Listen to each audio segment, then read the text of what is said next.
आज मैं आपको एक ऐसे सत्य, जो मेरा एक स्वाप्निक सत्य है, द्वारा लिखी गई कहानी प्रेरणा, जो मैंने खुद लिखी है। और बात कुछ इस प्रकार से है कि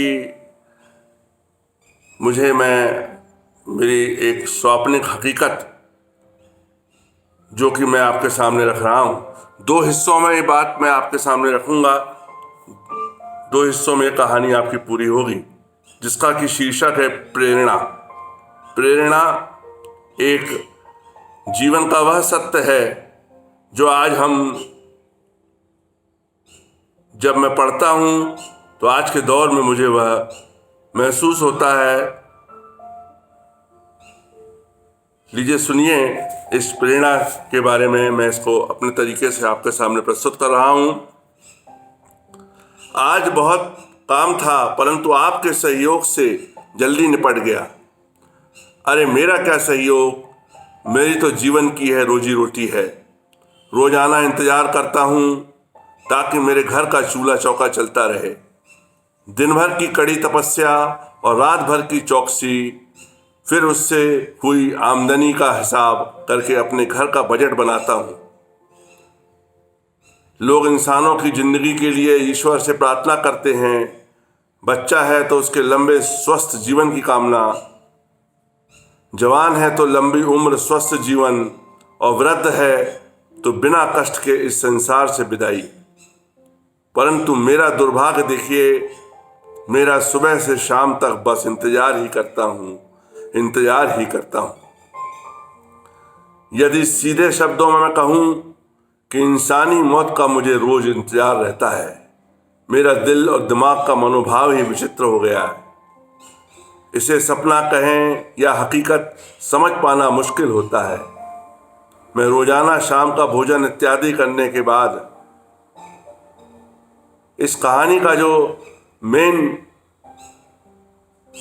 कंक्लूजन है वो मैंने आपके सामने पढ़ा। चीज़ें देखिए, हकीकत देखिए, कैसे कैसे लिंक होती जाती हैं, कैसी कैसी परिस्थितियां निर्मित होती हैं। मैं इसे सपना कहूं या हकीकत,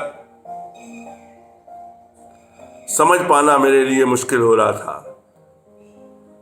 मुझे याद है उस दिन सोते समय मेरे दिमाग में किसी भी प्रकार का भाव नहीं था।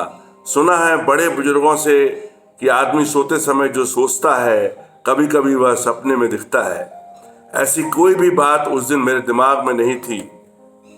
एकदम शांत भाव से विश्राम करने गया था। मेरी नींद कब लग गई मुझे पता ही नहीं चला। मुझे सपने देखने की आदत बिल्कुल नहीं, बहुत कम ही मैं सपने देखता हूँ। परंतु उस दिन बड़ा विचित्र स्वप्न आया, जो पूरी रात मुझे महसूस कराता रहा अपनी उपस्थिति की, जिसे मैं आज लगभग तीसरा दिन है भूला नहीं हूँ। और मैंने अपनी कलम उठाई और उसे सोचते हुए जितना उसका अंश था, मैंने उसे एक कहानी का रूप दे दिया। इस स्वाप्निक हकीकत का चित्रण प्रारंभ में मैंने किया है। फर्स्ट पैरा में मैंने आपको बताया, मैं उस शमशान स्थली पहुंच जाता हूं जहां शहर के अधिकांश परिवार के लोगों को अंतिम संस्कार हेतु ले जाया जाता है। इस स्थल में पदेन कर्मचारी वहां मिलता है। नगर निगम द्वारा एक अधिकृत व्यक्ति होता है जो वहां पे मुझे मिलता है। वह मुझसे पूछता है, आप कौन हैं, आप कौन हैं? आपका सहयोग करता मैं उसको जवाब देता हूं, संभव नहीं हो सकता। क्यों? हर आदमी के बस में नहीं है यह कार्य संपन्न कराना। रोजाना समझे रोजाना। क्यों? आप आदमी नहीं है। कुछ खींचकर चिढ़कर बोलता है, जिंदा लाश हूं। फिर हंसने लगता है, हा हा हा हा हा हा हा। एक अजीब सा उसका चेहरा दिखाई देता है मुझे। तकरीबन सुबह का समय होगा, ठंड के दिन थे। बोला, लगता है साहब आपको कुछ ठंड ज़्यादा लग रही है। हाँ हाँ आइए। तो वह तीसरे नंबर की चिता काफ़ी शाम को आई थी, उसकी आग बाकी है। वहीं बैठकर कुछ देर तापते हैं। ऐसी बातें करता था जैसे वह एकदम सहज तरीके से, किस तरीके से उसका मनोभाव है, और वह उस तरीके से हमारे साथ में उस बात को रख रहा था। कुछ गर्माहट मिल जाएगा इतना बोलकर वह आगे बढ़ा। कुछ देर तो मैं उसकी बात सुनकर सकपका गया, परंतु वह दूर से आवाज देकर बोला, आइए साहब, क्यों रुक गए? मैं हिम्मत करके वहां उसके बाजू में बैठ गया। कुछ देर बाद बोला, क्यों साहब, आग में ठंडा और फिर गर्म होते देखा है आपने इंसान को? नहीं। अरे ये क्या देख रहे हैं, सामने शरीर ठंडा हो गया क्षण मात्र में, और आप उसी आग से गर्माहट लेकर गर्म हो गए।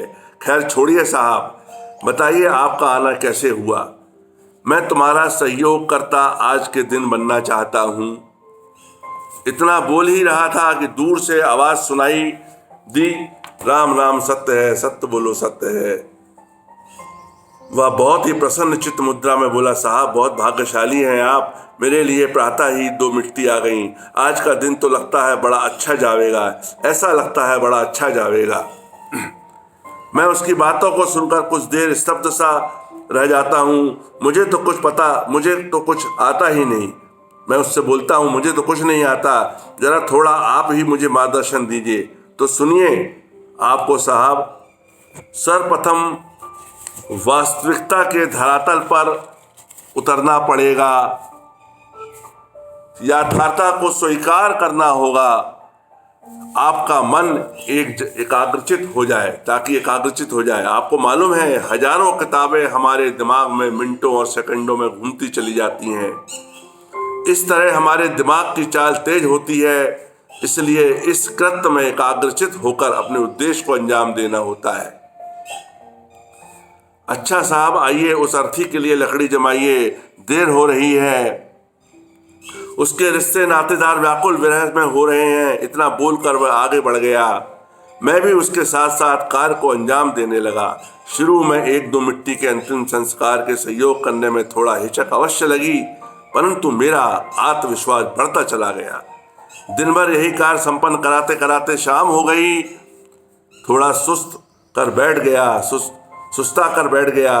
बोला, साथी से आज बहुत काम था, परंतु आपके सहयोग से मैं जल्दी निपट गया, इत्यादि वो व्यक्ति मुझसे बोलता है। और अब साहब, आपको अनुभव के साथ यह एहसास भी हुआ होगा कि आत्मा को हम शरीर से अलग करके नहीं पहचान सकते। हाँ, केवल अपने विचारों से ही उसकी पहचान कर सकते हैं।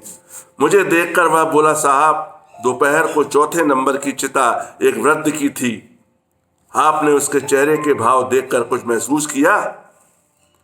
कुछ देर चुप रहकर मैंने अपने स्मरण किया। हाँ, याद आया। चेहरे से संतृप्त और संत्रस्त दिख रहा था। ठीक बोले आप। उसके बेटे आंसू बहा रहे थे, सब ढकोसला लग रहा था। आज के इस दौर में अधिकतर वृद्ध अपने पारिवारिक दुर्व्यवहार के कारण इसी भाव को चेहरे पर लेकर आते हैं। जिस परिवार को पालने और बड़ा विकसित करने में सारी उम्र खप जाती है, समय और धन सब कुछ लग जाता है, वही जब कुठाराघात करता है तो पीड़ा सहनीय हो जाती है। इसके पीछे अपेक्षाओं का अंतहीन दबाव भी रहता है, जिसके पूरा न होने पर वैचारिक और भावनात्मक आघात लगते हैं, और यही भाव इनके चेहरे पर अंतिम समय में दिखाई देता है। इतना सुनते ही कुछ देर के लिए मैं चिंतन में मग्न हो गया। मुझे पता ही नहीं चला कि वह व्यक्ति मेरे पास से उठकर पास ही स्थित अपने कमरे में कब चला गया।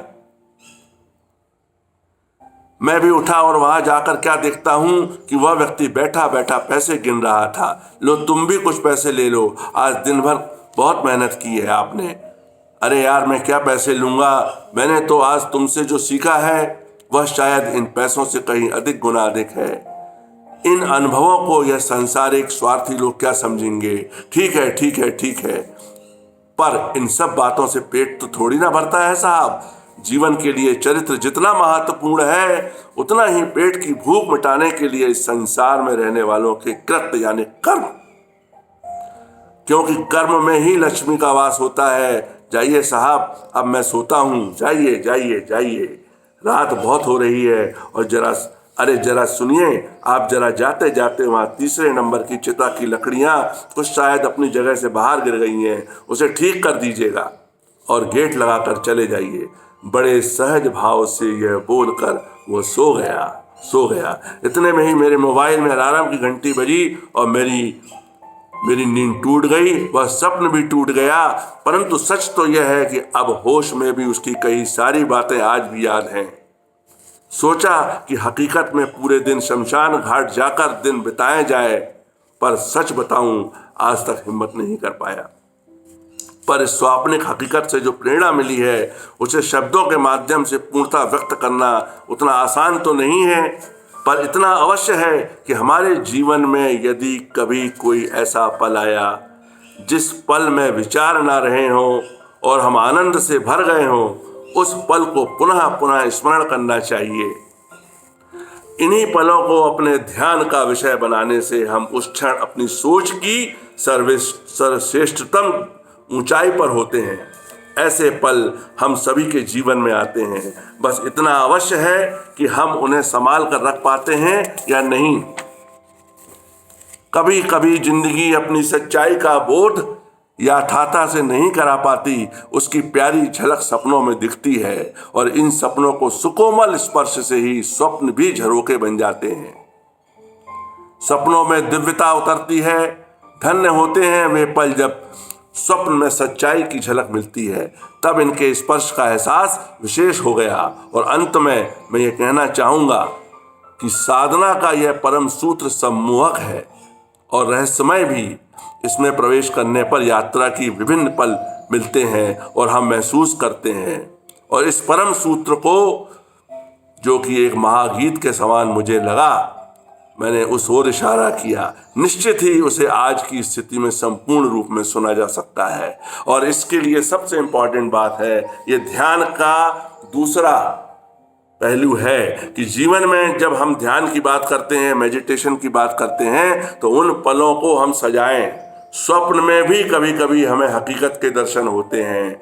यदि आवश्यक समझें तो इसको जिस तरीके से मैंने लिखा है, इसके कुछ पलों को आप लिखिए और उसका चिंतन करिए। मन की एकाग्रता, मन शांत होता है, जीवन की उस वास्तविकता से आपको खुद परिचित कराता है। आपका आपकी आत्मा के साथ एकाकार होता है और वह आत्मा ही परम सत्य की ओर आपको लेके जाती है।